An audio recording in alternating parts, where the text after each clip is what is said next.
In Movies and Money, Erik Childress, the founder of Movie Madness podcast, is here. We have to talk about that early summer blockbuster hit, Erik, Inside Out 2. It had the best opening weekend since Barbie with $155 million. Can it get to $500 million? That 500 number is one Inside Out 2 would love to hit.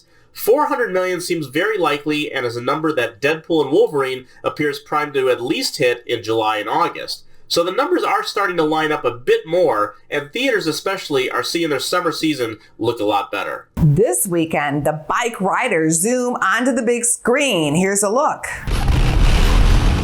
I'm thinking of starting a riding club. Why?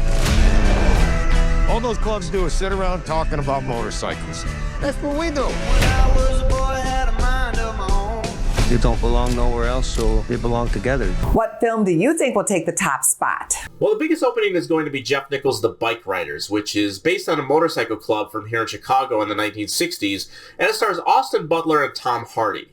Now, hardly the kind of light summer fare one might expect, but this film was scheduled to open last December and be part of award season.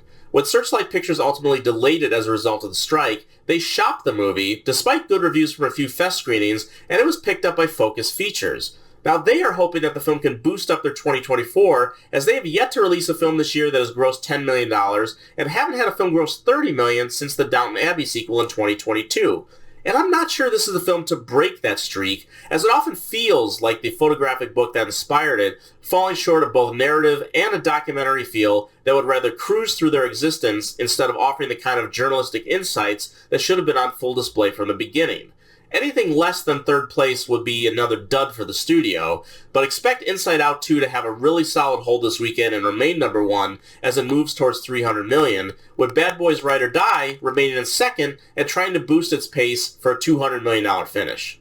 You have a really charming sounding alternative that opens this weekend in limited release. Tell us about this 93-year-old grandmother story. Well, June's squib is Thelma, and Thelma is the name of the film that debuted at Sundance this year about a grandmother who is scammed out of money and then sets out to discover the Fisher and get it all back. She recruits an old friend played by the late Richard Roundtree in one of his final roles to investigate and trek throughout town looking for the scammers. Think of this as The Beekeeper from earlier this year, only without all the bone-crushing violence. It's a really delightful little comedy that will have you rooting all the way, especially if you know anyone who's ever been a victim of these scumbags. Squibb and Roundtree have a wonderful chemistry, and this is one of those films worth seeking out and watching with your folks. Looks adorable. Thank you, Erik.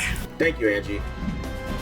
Go to businessfirstam.com for where to see our show on TV.